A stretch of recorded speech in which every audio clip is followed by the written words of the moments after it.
Halo, kembali lagi bersama channel saya Pater Menginput Permahadi SMH. Nah, topik hari ini kita akan membahas mengenai kode etik profesi. Nah, topik ini berkaitan dengan mata kuliah Lawyerpreneurship. Jadi, mata kuliah Lawyerpreneurship ini merupakan kewirausahaan hukum yang bertujuan diterapkan dalam Fakultas Hukum agar kelak para mahasiswa yang telah melaksanakan studi di Fakultas Hukum dapat menentukan arah ia akan menjalani profesi apa dalam bidang hukum. Di antaranya misalnya seorang lawyer, notaris, kemudian legal audit, hakim, jaksa maupun polisi. Nah, dari beberapa profesi hukum yang saya sebutkan tadi, ini ada beberapa batasan-batasan yang mengatur tentang etika atau tingkah laku dalam menjalankan profesi, sehingga itulah yang dikenal dengan kode etik profesi. Jadi, sebagaimana tadi saya jelaskan tadi, bahwa berbicara masalah etika ini berkaitan dengan moral dan karakter yang berkaitan dengan sopan santun dalam menjalani profesi, di mana dalam hal menjalankan moral, karakter, dan sopan santun tersebut ada suatu batasan-batasan yang dapat dijadikan sebuah pedoman ataupun tolak ukur dalam melaksanakan perilakunya yang menentukan baik buruknya tindakan tersebut. Nah, etika sendiri berasal dari bahasa Yunani yang disebut dengan ethos, yang berarti watak, akhlak, profesi identik dengan pekerjaan. Nah, mengapa kita perlu sadar akan suatu etika? Pada prinsipnya, orang yang tidak punya moral kuat cenderung untuk melakukan hal-hal yang keliru dan tidak etis. Akan tetapi, bila ada suatu aturan kebijakan atau norma yang memberikan batasan-batasan atau yang mengatur tentang perilaku yang dapat dilakukan ataupun tidak dapat dilakukan, maka dalam pelaksanaan pekerjaan tersebut akan berjalan dengan baik. Nah, sebaliknya, orang yang bermoral namun tidak dapat menjunjung tinggi hati nurani, ini akan cenderung terpengaruh menjadi jahat, sehingga dapat mendorong suatu perilaku yang tidak etis. Nah, ada beberapa faktor yang mempengaruhi tentang etika. Itu adanya dilematis, kemudian ciri-ciri individunya, intensitas masalah, perilaku etis dan tidak etis, kemudian dipengaruhi adanya budaya kerja, variabel struktural, tahapan perkembangan moral. Nah, profesi sendiri merupakan seseorang yang mempunyai keahlian khusus, di mana keahliannya itu diperoleh berdasarkan pendidikan tinggi ataupun pengalaman yang khusus dan dengan keahlian yang khusus. Contoh, seorang dokter, seorang lawyer, seorang notaris, kemudian jaksa, polisi, hakim. Nah, ini tidak serta-merta mereka dapat menjadi seperti tersebut tanpa adanya suatu pendidikan khusus atau pendidikan perguruan tinggi.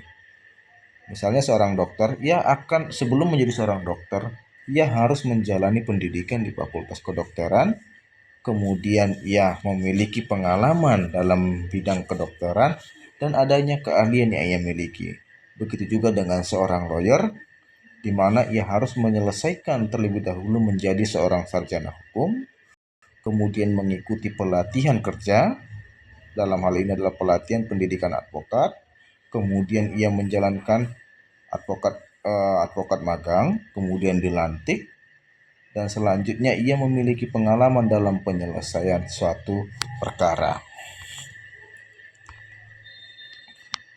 Nah, ada ciri-ciri daripada profesi.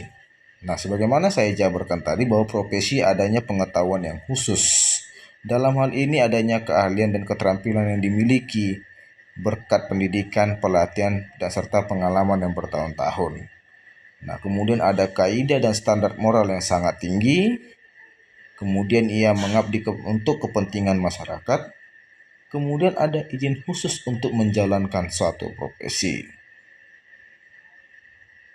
Nah, yang terakhir adalah kaum profesional biasanya menjadi anggota suatu profesi. Ya, contohnya seorang advokat.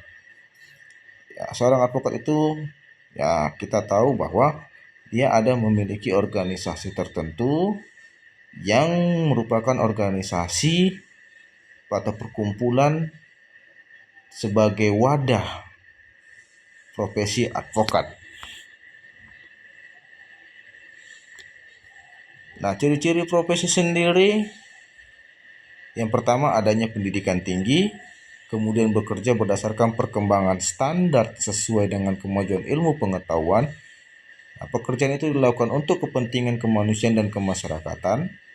Kemudian pekerjaan tersebut harus menaati kode etik profesi beserta kewenangan peradilannya dalam menjaga kualitas pekerjaan. Kemudian menjalin hubungan baik dengan asosiasi ataupun organisasi profesi yang berwenang, norma disiplin di lingkungan intern para anggotanya. Nah, syarat-syarat suatu profesi, ia harus melibatkan kegiatan intelektual, kemudian menggeluti suatu batang tubuh ilmu yang khusus, kemudian memerlukan persiapan profesional yang alam dan bukan sekedar latihan. Kemudian memerlukan latihan dalam jabatan yang berkesinambungan, kemudian menjanjikan karir hidup dan keanggotaan yang permanen, mementingkan layanan di antara keuntungan pribadi, mempunyai organisasi profesional yang kuat dan terjalin erat, kemudian menentukan baku standarnya sendiri. Dalam hal ini adalah kode etik. Nah, dalam menjalankan profesi ada memiliki beberapa karakter. Ia bekerja dengan penuh waktu. Kemudian orientasi kerja lebih untuk melayani daripada sekedar mencari nafkah. Kemudian bekerja berdasarkan ilmu dan keterampilan yang dia dapat dari pendidikan khusus. Kemudian bekerja secara otonom, yaitu berdasarkan keputusannya sendiri. Bekerja berdasarkan etika, mempunyai tanda dan simbol identitas. Kemudian terorganisir dalam asosiasi profesi. Jadi kode etik profesi adalah sistem norma atau aturan yang ditulis secara jelas dan tegas, serta terperinci tentang apa yang baik dan tidak baik, apa yang benar dan apa yang salah, dan perbuatan apa yang dilakukan dan tidak boleh dilakukan oleh seseorang dalam menjalankan profesinya sendiri. Nah, peranan kode etik ini merupakan inspirasi dan tuntutan. Nah, kode etik dapat menimbulkan inspirasi dan menjadi tuntutan yang bersifat umum dalam berperilaku secara etis. Nah, peran kedua kode etik ini adalah merupakan dukungan. Kode etik dapat memberi dukungan dalam berperilaku etis dan dukungan hukum di pengadilan terhadap permasalahan moral. Kemudian pencegahan dan disiplin. Nah, ini dapat mencegah perbuatan amoral dan dapat meningkatkan disiplin dalam berperilaku profesional. Kemudian pendidikan dan pemahaman timbal balik. Kode etik pada umumnya dapat digunakan sebagai bahan diskusi dan refleksi permasalahan moral dalam mendorong terciptanya pemahaman timbal balik di antara para pelaku profesional. Dan yang kelima, kode etik itu dapat mendukung citra profesi di mata publik.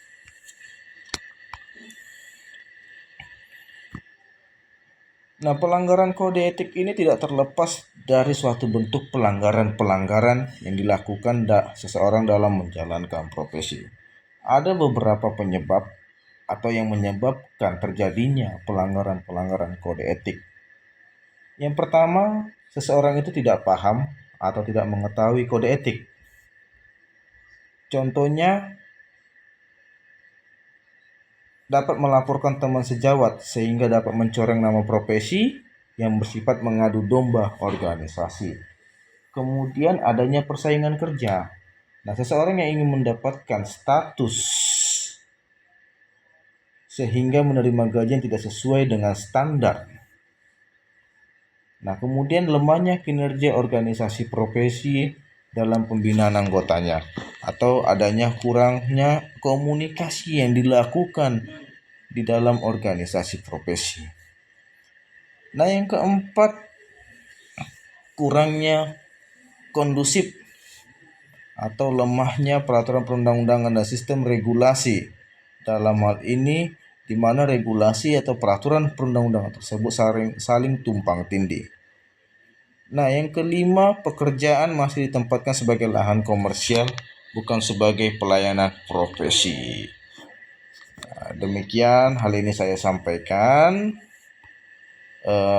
Kiranya bagi para profesional-profesional yang menjalankan profesi-profesinya ke depannya lebih dapat memahami kode etik guna agar profesi yang kita jalani ini dapat bermanfaat dan lebih tepat sasaran dalam melayani masyarakat. Demikian saya sampaikan. Saya ucapkan terima kasih bagi kita semua. Selamat malam.